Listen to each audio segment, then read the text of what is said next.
Sometimes the best cure for what ails you is sweet, sweet home cooking, and the Jets got exactly that against the Columbus Blue Jackets.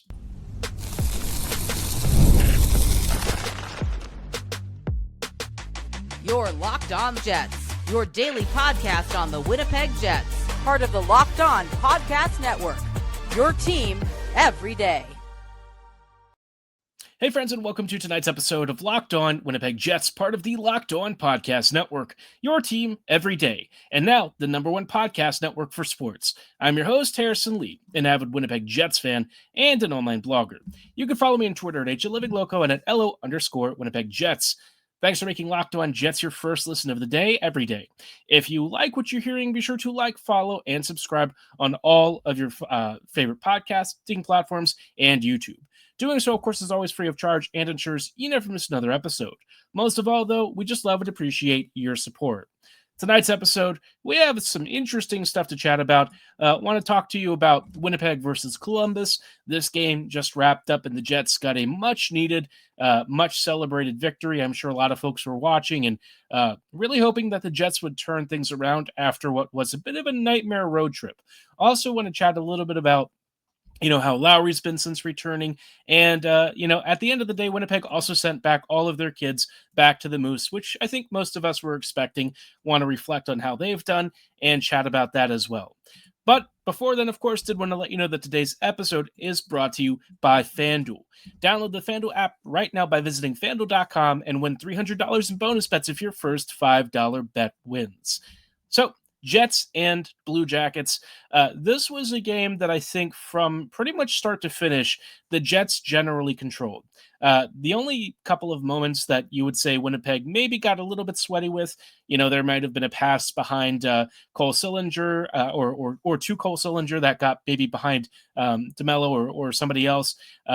You had a couple of moments where maybe there were some turnovers in the offensive zone, and Comrie had a couple of really big saves, maybe the biggest being on a PK moment that should have been, I think, was it Kent Johnston?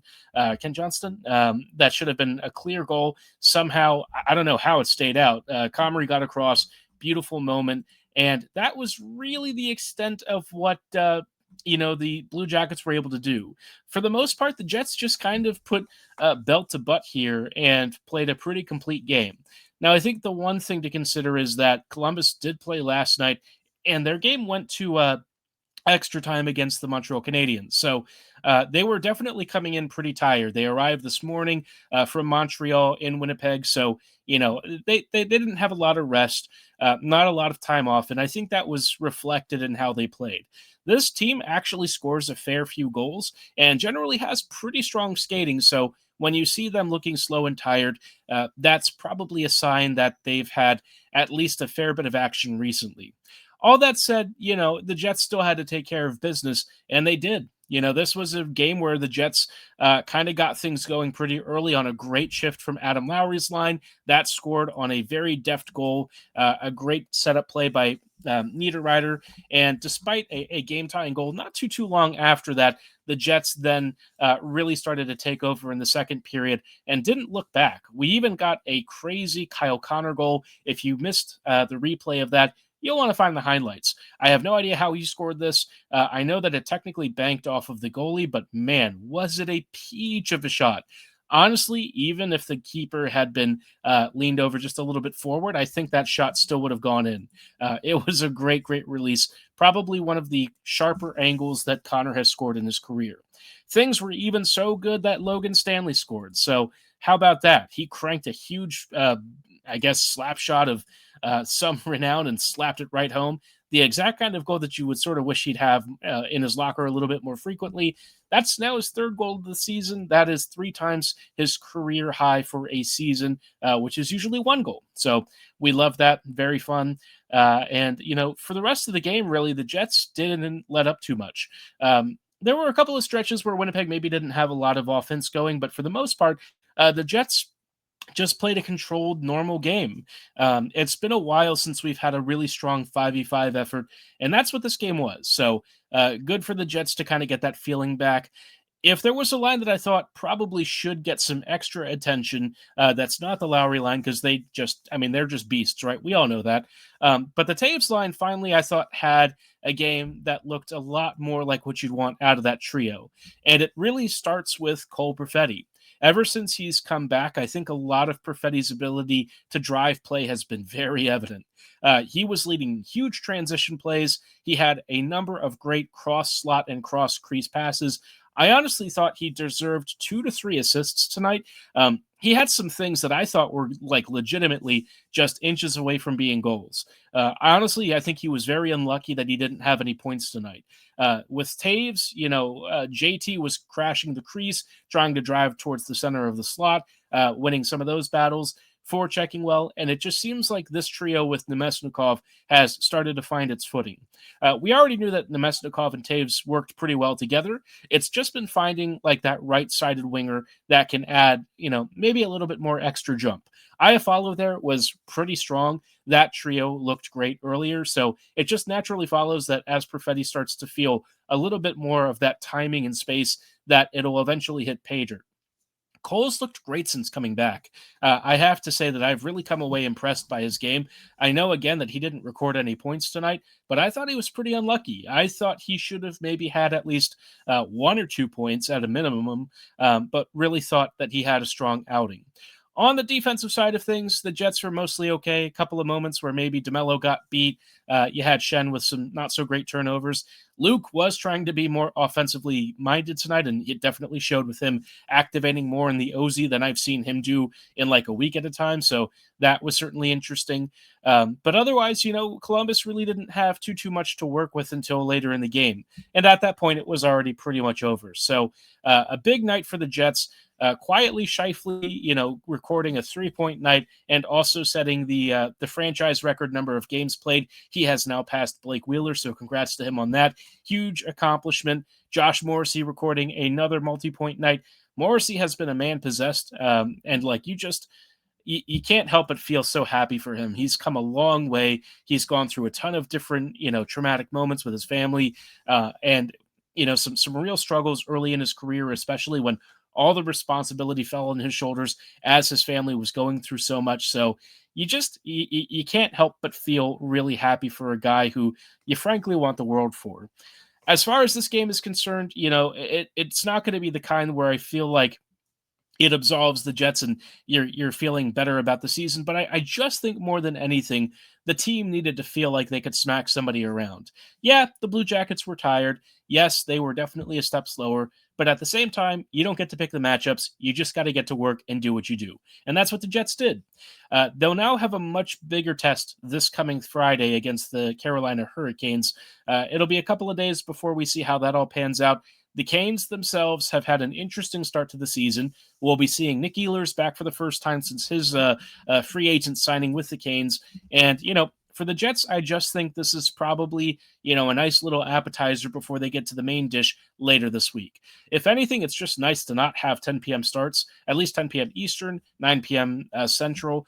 Great that it's finally not on the road through California. I think we can all agree that none of us ever wants to see the Pacific Division again, except for the Calgary Flames. But otherwise, yeah, good to not be through California again, man. That was absolutely brutal. But hey, amidst all that, despite some of the struggles, Adam Lowry looks like he's feeling good. Want to chat about him and why his presence and return is so welcome in just a brief sec. The NBA is back, and there's no better place to get in on the action than FanDuel, the official sports betting partner of the NBA. Even if you miss the start of the game or want to ride the hot hand, FanDuel has live bets on everything from who will score next to fourth quarter comebacks. And you can even combine your bets into a same-game parlay for a shot at a bigger payout. It keeps every game exciting, especially when your team's making that late push.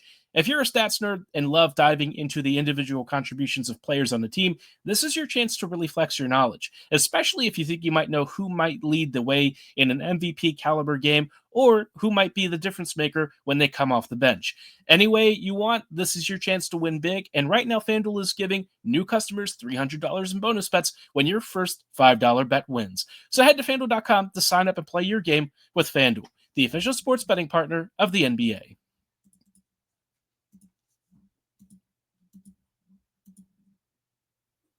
Hey, friends, and welcome back to this episode of Locked On Winnipeg Jets, part of the Locked On Podcast Network, your team every day.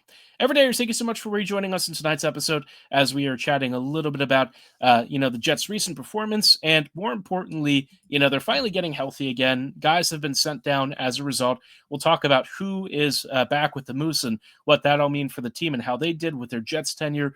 But the most important thing for Winnipeg is that we're just getting healthy again. Seeing this team finally back to relative full strength feels nice. We haven't had this team be healthy really since preseason, which is pretty crazy to say.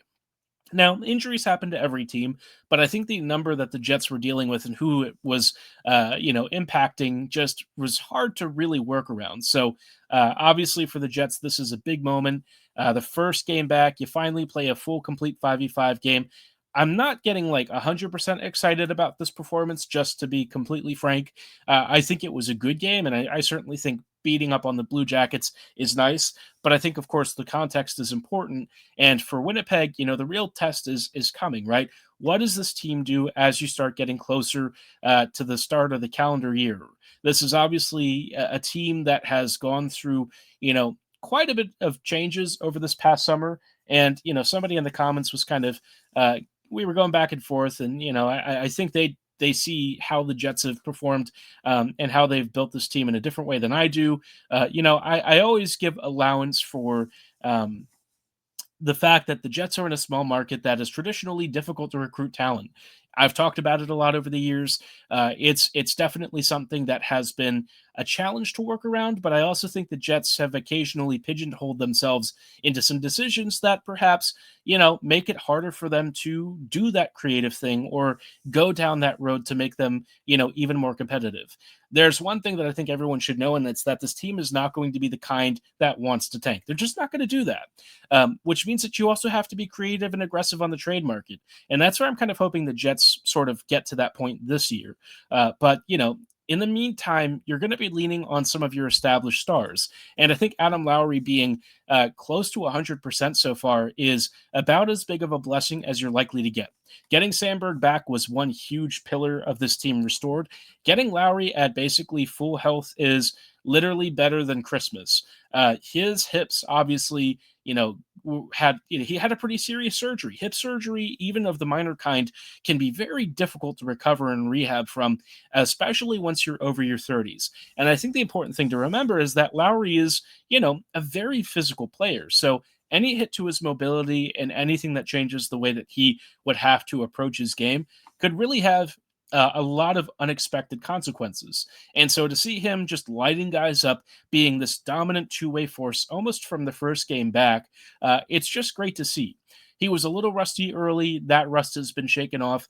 And I think, in a lot of ways, the Jets should look at him as their true 2C. I know that they kind of use him and Taves, I would say, more in like a 1A, 1B kind of scenario behind Scheifele, but I just feel like when I look at how Lowry has performed and stuff, Adam is a player that I think probably deserves some more ice time and maybe a bigger role.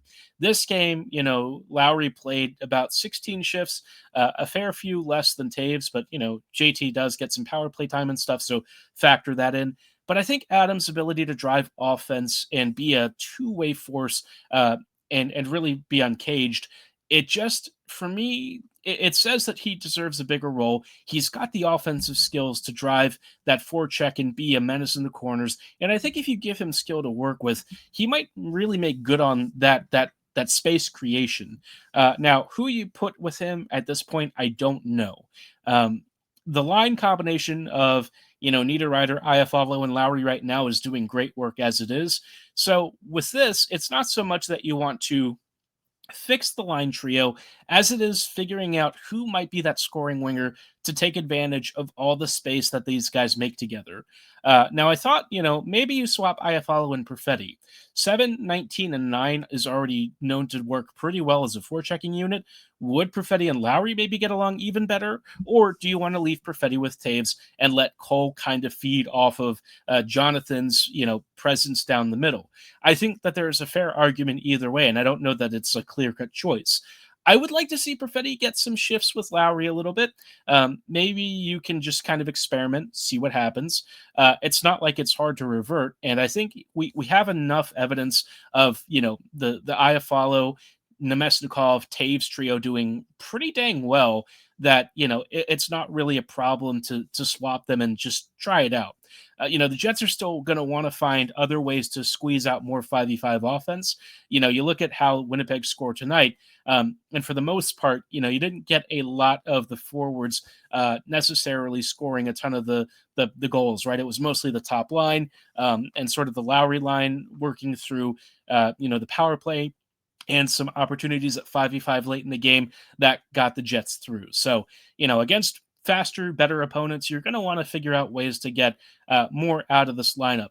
As it is, I think it'll be, a little top heavy, but it's just the reality you have to deal with. And hopefully as Winnipeg, continues to get more chemistry with these new lineups and guys feel more and more comfortable, the Jets maybe mess around a little bit. Maybe they experiment and try to see if they can find a way to just optimize things. I think that they're so far about as close as they're going to be in what they're doing right now. Given the circumstances, right? They're never going to change the top line.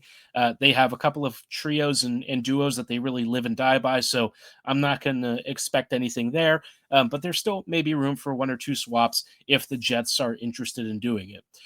But yeah, Lowry, I think, is one of the most impactful guys to have back. It's great to see him performing at an elite level already. I was really wondering what he'd be like when he came back.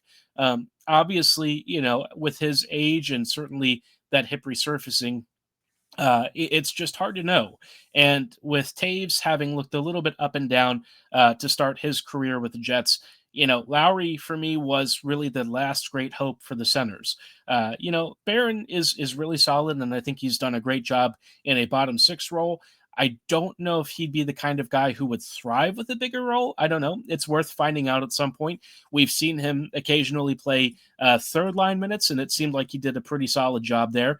But again, it's a lot to ask for a much improved, much increased role. And I don't know that you just want to lump it on somebody that maybe isn't ready for it. Lowry, though, I think has done enough to prove over the years that he can be a real force of nature. And if the Jets were to entrust him with more shifts and more minutes, see if he can maybe turn that forechecking ability of his into higher end scoring. I know that he does kind of have stone hands moments, but like the bulk of what he does is so forceful and so impactful that I think the points are just going to naturally flow. It's kind of why I've wondered if maybe like Velarde on his flank might thrive. Gabe is really strong on the forecheck, and he loves operating in those small, tight spaces. Maybe having him affixed to Lowry's flank would be an interesting duo, right? I think there's other ways to sort of carve this team up and try and come up with some new combinations.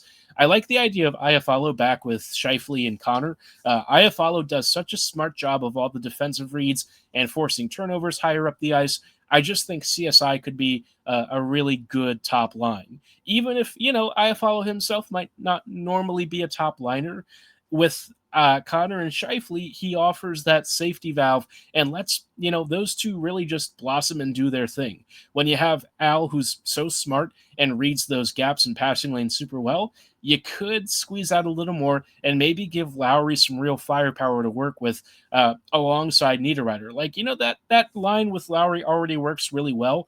And it, in fact, works so well that I think there's even more upside with it if you give them maybe a scoring-oriented winger, somebody who, operates in those small spaces and has the hand-eye to take advantage of what Lowry gives them. So some real interesting stuff there. I think that at the end of the day, it's just about trying to figure out how to get that extra little bit. External help is likely not coming anytime soon. So the Jets are going to have a tough schedule ahead. They're going to face some really good teams like Colorado.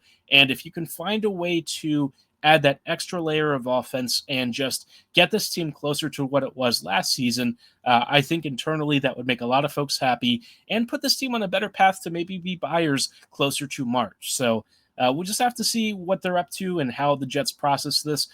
My guess is they're not going to change anything until stuff starts breaking again. And even then, we know that that's usually more in-game adjustments and less so in the lead-ups. But hey, It's a bit of a tomorrow problem. For now, the Jets are on the winning streak again of one game. Let's hope they can go into Friday and add another. But amidst all this, the Jets did make a roster move or two. Want to chat about the Moose kids and how they did, and whether we should expect to see them again later in just a brief sec. Let's be real, making excuses doesn't solve anything. We've all heard them before. It's just stress, I'm tired, or it happens to everyone sometimes. But when it comes to performance, sometimes your body just needs a little extra support. And that's where Rugiet comes in. Rugiet.com offers fast-acting, doctor-prescribed treatments for ED, designed to help you stop making excuses and start making moves. Rugiet makes it very easy to get started. You just connect with a board-certified doctor 100% online. No awkward waiting rooms, no in-person appointments, no embarrassment. If prescribed, your treatment ships discreetly straight to your door. It's about confidence, connection, and getting back to the moments that matter, all with your comfort in mind. Visit rugiet.com/LockedOnNHL to get 15% off your first order. That's rugiet.com/LockedOnNHL. And don't forget to use our code LockedOnNHL so they know we sent you. Rugiet, stop making excuses and start making moves. Hey friends, and welcome back to this episode of Locked On Winnipeg Jets, part of the Locked On Podcast Network, your team every day. And now, the #1 sports podcasting network. Thanks for rejoining us as we're just chatting a little bit about the Jets' recent moves. Winnipeg obviously just had about as healthy a lineup as they're likely to have over the next few weeks. Good to see, everyone back. Barron coming back was obviously a bit of a welcome change for the bottom line. But amidst all that, of course, the kids have kind of been sitting recently. Now, the kids sitting is not a bad thing, right? They're practicing with the main club. And also, this kind of gets overlooked, but they are making a fair bit more than they do on an AHL salary. So it's not just like they're getting press boxed for no reason. That extra cash for a young kid and a young player honestly shouldn't be overlooked. The pro rating difference between, getting more of your NHL salary and that AHL wage rate is just, it's sizable, especially for a young guy. But yeah, Ford, Chibrikov, and Lambert are all back with the Moose. Obviously, Manitoba's probably thrilled to get all three of them back. The Moose have been better as of late. I'm a little skeptical of how this team is going to be, but at least they're putting more competent performances together over the past few games, gotten a couple of wins out of it. They're like third in the Central right now, last I saw. But, again, I would still be a little bit skeptical before I'm really buying into the overall turnaround. Honestly, I think part of it is just that some of the talent on the team is starting to really take over. Guys like Jaeger have done fantastically. You're getting David Gustafson putting up some really nice results. So just that level of Moose squad, getting these three elite AHLers back is fantastic. And a lot of people have kind of looked at, their performance, especially Lambert's over the past year or so, and thought, these guys aren't really cooking the AHL. And I don't know that it's necessarily on the players so much as it is the coaching staff and systems. Now that the team is deeper and stronger, hopefully the talent just continues to win out. If I was really impressed with any of the three prospects, it would probably be Lambert. In his last couple of games that he played, you really saw sparks of a middle to top six scorer there. Again, more flashes. He's still raw. I think he still has some timing and decision-making stuff to work out. But what I saw was a lot more encouraging from him than some of the previous games he'd played. The skating is certainly there. The forechecking ability is growing to a point. Defensively, still a work in progress, and I say that very generously. I thought he wasn't really all that active in the D zone so much, but, the main thing that he's going to bring is just a lot of rush counters and offense. And if he can figure out when to time those rushes better, I think he has a real chance of being an impactful NHLer in the near future. With Ford, I thought Ford was okay. Parker just, did the north-south, very straightforward hockey game that the fourth line tends to ask. Between him and Barron, though, it's no contest, really. Barron's just better. And Morgan is, by many accounts, something of an elite 4C, right? He's fast, he's forceful, he has top six talent at times, which is fascinating to watch start to coalesce a little more concretely. Makes you wonder if maybe he should get a bigger role with this team and could even become something more impressive than what we've seen so far. So that's an interesting thing. He might be a little bit more of a late bloomer, not 100% sure. He'll also have moments where you're not really clear what's happening with him. But yeah, I think when you look at him versus what Ford brought, it's clear that Barron is the preferential choice. Again, I thought Ford was fine. He had an assist on Lambert's goal, which was cool. He was physically aggressive, but I didn't really see him moving the needle in a meaningful way to where I thought he should be routinely playing. It was fine. That's totally fine. And I don't really feel like that's a bad thing. The Jets could always use guys that they can rely on in a pinch when, somebody in the depth unit gets hurt. And I think Parker will do exactly that. So, nice kid, seems like he's energetic and, always up for it. So if that's all he does, that's great. If there's a player, though, that I'm really disappointed with their tenure, Chibrikov really did not do anything to impress me. The penalties I thought were bad, and there were some really lack of impactful shifts that I was a little surprised by. He didn't really look at the races too much. He had some solid moments alongside Taves, but on the whole, I thought he really had a step back compared to where I expected his game to be. I don't know if he's still maybe not 100% or what's going on with him, but it just did not seem like it was all coming together. And I've heard some people question his IQ at the AHL level. Maybe that's part of the issue, is the decision-making and stuff just isn't there, and perhaps the early streaks of success were just that, little flashes in the pan. But yeah, I just thought he'd have more success in the bottom six, and we really didn't see it. So, curious, very curious. But yeah, of the call-ups, Lambert, I think, really shown the brightest. I think he's probably more on the short list now. So that will be kind of cool. I think Jaeger's also going to be a call-up here if somebody gets injured soon. Braden's kind of been chewing it up with the Moose, and I like what we're seeing out of a young 20-year-old who could be a very interesting part of Winnipeg's future. So, yeah, this is helpful for a lot of reasons. I think we got, a clear diagnostic of what the Jets can hope for from some of their youth. Right now, it's not a lot, if I'm being entirely honest, especially internally, and for what the Jets ultimately need to kind of level up. But I think there are some sparks there to at least lean on when you really need it. So hopefully, the Jets can get some real good value out of Brad. I'm excited for him. I think he still has one of the higher skill ceilings on this team, but curious to know which of the kids stood out or didn't stand out to you. Drop your thoughts below or at my social medias at HLivingLoco and at LO_Winnipeg Jets. For tonight's episode, though, that's going to be all the time that we have. I thank you so much for listening and making Locked On Jets your first listen of the day, every day. We'll see you back here tomorrow, so have a great night, and as always, go Jets go.